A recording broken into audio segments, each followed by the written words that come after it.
The Royal Rumble is the second biggest event of 2021, and it's going to be even bigger. During our Wrestling Insider pay-per-view watch-along is the former Raw main eventer himself. John Cena Sr. will be in studio live during the big event. We'll watch the Royal Rumble, take some questions, sign some autographs, and make this year's Royal Rumble as interactive as it can be without you being there in person. Get ready for John Cena Sr. live during the Royal Rumble, January 31st. Late, great, Pedro Morales, but now we're going to talk about a gentleman that also recently passed away last month, Tony, that he may not have been a main eventer, he may not have been the world champion for WWE, but certainly someone that contributed from his heart, from his soul, from his life to the sport, the king of sports professional wrestling, Salvatore Bellomo. Salvatore, now I do have a story about Salvatore. All right, let's hear it. Bellomo. We rode together a lot, and I was crazy about Salvatore Bellomo. And the one thing he always talked about, and that Tony Atlas is running late from the show, and Tony Atlas would stop in a restaurant and sit down and eat. And Salvatore used to tell me, Tony, there's a Burger King right there, there's a McDonald's right there, you can get the food to go and eat in the car. I wouldn't do that in my bodybuilding days. Really? I had to go and I wouldn't eat junk food. So every time I stopped to eat, sometimes we'd be running late, but I would always, he said that Tony would always stop and get a good meal. And that's the thing that he talked about all the way. And another thing he told me about too, and I never went back, I put money in the bank in Allentown. And the lady, after he was banking there, and every time he goes in there, the lady said, tell Tony he got money in this bank. Then I finally went to the bank was out of business. Did you ever go on one of those websites, findlostmoney.com or something like that? No, but I bet that it's a bank right in. If Salvatore was still living, he probably could tell the name of the bank. But it was, if we used to pass it when we got off there, because we were right past the bank. So I wanted to have money in Allentown because we were there. I needed a place to cash my check, because they gave us a check every 3 months. It was all checks. So I didn't want to carry all them checks. So the guy said, well, it's a bank there. If you get yourself an account there, just take this check, deposit that check. And if you put $2,000 in the bank, then, you know, they would cash your check as long as you got enough money in the bank to cover it. So that's what the guys used to do. And so that first, I only made one deposit, you know, one check. And I did that in order for me to cash out a check. And Salvatore Bellomo, every time he saw me, he said, Tony, you ever go get that money? How much would you say was in there? One check? About $2,500. Really? Maybe 25 or $3,500. I'm going to look online to see if there's a way that you can recoup that. Yeah, I would say about 25. No, it certainly wasn't $2,500, but I had an old bank account with a bank that shut down. It was only worth about $75, but I wound up getting a check for it. Yeah, $2,500 would be like found money they wouldn't for even you. know. And I'll tell you something else about that account too. It's not under my legal name. It's under Tony Atlas? Under Tony Atlas. How did they open the account under Tony Atlas? They didn't care about things like that then? That's how it was back then. Really? Yeah. Your checks didn't say Tony Atlas, did they? Before 9/11, you could give me a plane ticket that said Tony Atlas. Yes. Really? Yes, yes. Why? After 9/11, all of it changed. The last 20 years it changed. But I remember a lot of that. You know, Tony Atlas. I used to do Tony Atlas all the time. Nobody. My name, I didn't start using my real name until after 9/11. It was like that. Yeah, hotel, you chat in, Tony Atlas. It was Tony Atlas. Huck Hogan saying Huck Hogan. Yeah, that's how it was. Yeah. That's interesting. I didn't know that. Yeah, you could pay cash. I remember you pay cash. You run up to the counter about 30 minutes for your flight leave. Yeah. Throw cash on the table, get a ticket, run to the gate. I remember them days. No more. Yeah. Well, Tony, maybe there's a way to recoup that money, but as far as Salvatore Bellomo goes, he was an undercard guy, a jobber, if you will. For the majority of his run, he had some memorable skits on WWF television. Anything that stood out to you about Salvatore? Did you ever work with him? With him, but not against him. Tag team? Yep, tag team. He teamed up with me and did a show with me, and he did a lot of singing, but sometimes Vince would put him with like me and SD, or put him with somebody, like you said, so he would drop the fall. Right. But there's nothing anybody bad can say about him. Mr. Fuji, for some reason, didn't like Salvatore Bellomo. For some reason. Why, I don't know. So Mr. Fuji used to get the combination locks. And in the old days, you had the coat with the buttons. You know, have big buttons. Right, yeah. He would take every night, take a button, a combination lock, and put it on Salvador Baloma jacket. And when Salvador Baloma would go through the radar there at the airport, he would beep every time. At one time, he had like 5 alarm clocks on. But for some reason, he had a problem. Fuji had a problem with him for some reason. I don't know why, though. But Well, Fuji liked a rib. Did he dislike him, or was it a rib? No, he disliked them. He didn't personally dislike them. Okay. Right. It wasn't meant in fun. Yeah, he only did that to people he didn't like. For some reason, Really? Mr. Fuji and Salvador Baloma didn't get along because he used to always do stuff to him. I remember in the dressing room, he took urine one time and took his shampoo out and put urine in it. And Salvador was in the shower dumping Fuji urine all over. He gave Salvador Baloma, who never did drugs a day of his life, one day he gave him a cookie that was loaded with LSD. The poor guy couldn't drive home. He had to leave his car at the building. You know, the funny thing is, Tony, I just, it was almost like time just stopped there for a second. What does it say that I found that humorous? And what was, in real life, a horrible thing if you knew that someone did it to you. But because it happened in the locker room in professional wrestling, the boys find humor in it. Yeah. Why is that? Another time, Salvador Baloma was on the airplane, and he was asleep, and Fuji went over, he put lipstick on him, put eyeshadow on him, and then took a cup of water and drop by drop it in his crotch. So as Salvador, he was walking to his car. He's at the rental company. He ain't seen himself yet. So we there to get a rental car, and he got lipstick on, he got eyeshadow on, and the whole front of his pants is soaking wet, and he's halfway asleep, and he ain't noticed none of it.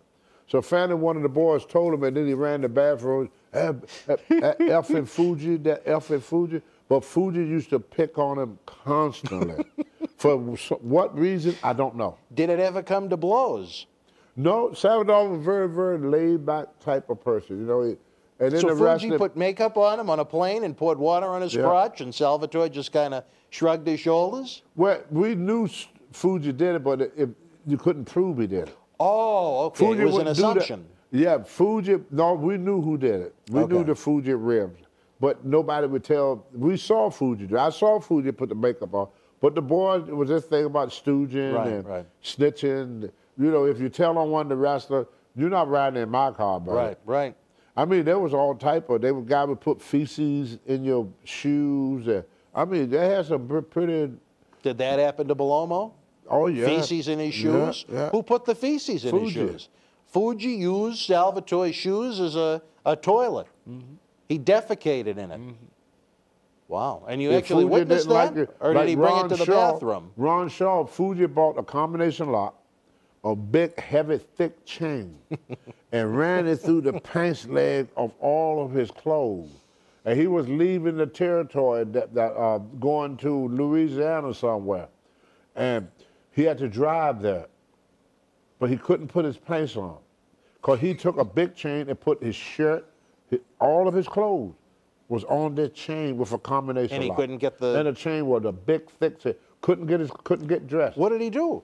He just put on his wrestling trunks and his boots, left them on, got in the car, and drove. It was in the winter, his wrestling outfit? It was in the winter. Oh, my God. I have seen guys come to the airport in a wrestling jacket, their wrestling trunks, and their boots because Fuji put that chain through their clothes. Why would he do that? Was it malicious? Was it an attempt to be funny? Fuji always been like that. I know we should be talking. I know we supposed to be not be talking about Fuji, but he was rotten like that, man. He was a dirty guy. So it was malicious. It wasn't done in fun. He fed guys roadkill before. You hear that story? Where a guy was picking on Don Morocco, and Fuji brought Morocco in, was a friend of Morocco when he first started the business. They saw a dead animal on the side of the road, a dead dog that got hit by a car. Fuji wrapped him in a blanket, took it home, dress him up and everything, invite the guy that was picking on Morocco over. If you ever talk to Don Morocco, tell the story, and he fed him roadkill. Who was it? I can't remember the guy's name, but all I remember that it was Morocco that he was getting even for. So it wasn't done in fun? No, everything Fuji He did was a cruel yeah, man? that was Really? Fuji. You mess with Fuji, he'd get you. He'd get you. My kind of guy. And we knew that Fuji the one that did it, but nobody could. And How then when did you the say guy he did that it, ate the Fuji dog ever Fuji find would out? go, not me, brother, not me, brother. But he had a certain thing, a certain type of ribs that we knew it couldn't be nobody It was like else. his moves. It was his repertoire. He had a certain repertoire of ribs. They were vicious. Did the guy that ate the dog ever find out that it was a dog? Oh yeah, he showed him a dog head. And what did the guy do? It was a bunch of them. Wasn't no one guy. There was a couple of them. So And he what invited people over his house Yep, for a meal, yep, and he fed made them all barbecue. a dog. They made barbecue. And were the guys angry? They just all threw up and stuff, but I don't think it was a fight or nothing, you know. Were you there? No, I hear the story from Klondike Bill. Yeah. And was the dog tasty? No. You No know, one commented on that. I don't know. It must be good. They ate the whole thing. And then after everybody got through eating, Fuji come out and say, how was the barbecue? Oh, very good, Mr. Fuji, very good. What about, you want more beer? Oh, no, Mr. Fuji, everything good, Mr. Fuji. So then Fuji said, you like my barbecue? Oh, we love your barbecue, Fuji, very, very good, very good. So he had his back, pulled a dog head out and showed it to him and said, so you like roadkill, huh? Yeah, that story was around all during the 70s. I've never heard that one. Yep. Well, it's a NWA story. Okay, then Mid-Atlantic maybe that's story. why. Yeah, you know all the WWF Right, stuff. right. This is another territory. This was Fuji dad in Mid-Atlantic with the Crockett's. Wow. He would work for Jim Crockett when he done that. I tell you, it never ceases to amaze me what went on in the golden days of wrestling. Like behind Ric Flair, the scenes. Ric Flair would go into the bathroom on the airplane and come out in his robe and flash everybody. Now, did you ever witness that? Yes, I did. How would the patrons on the plane unknowingly react to seeing Rick come out and show them Space They thought Mountain? it was great there. They enjoyed it. Oh, yeah. Even children. Did they applaud as he walked There up? wasn't as many children on planes in them days. It was more of an adult thing. People didn't fly kids around like they do now. I mean, in the 70s, it'd be very hard to find a child on a plane. People use airplanes for business. When people flew, they flew for business. Now they use it for vacation. They use it for everything. Right. Right. It's different now. Today, it's more kids than adults on the freaking airplane now. You know. The World Wrestling Federation was live at the Providence Civic Center in Providence, Rhode Island, Thursday, January the 31st, 1985. In the opening contest, David Sammartino beat Steve Lombardi. Duke of Dorchester Pete Doherty victorious over Mr. X. Brutus Beefcake defeated Salvatore Bellomo. Sweet Hansen with the win over Dr. D, David Schultz. The Magnificent Don Morocco beat S.D. Jones. Tito Santana victorious over WWF Intercontinental Champion Greg the Hammer Valentine via disqualification. And in the main event, Superfly Jimmy Snooker and Mr. USA Tony Atlas defeated Rowdy Roddy Piper and Cowboy Bob Orton, with Captain Lou Albano as the guest referee. If you were in Providence live, share your memories in the comment section below. Use the links in the description box to keep Wrestling Legends working in our eBay store and on our acclaimed Patreon streaming service, so we can bring you more interactive superstar shoot interviews to relive the good old days of professional wrestling. Check it out. Boston Wrestling Sports and the MWF explodes into a new year with professional wrestling content galore and need you to join our family. Every Tuesday night at 10 p.m. after our Monday Night Raw review, it's Wrestling Insiders at your house with WWE Hall of Famer Mr. USA Tony Atlas. Wednesday nights at 10 p.m. after NXT and AEW, join rotating legends on Wrestling Insiders Special Edition.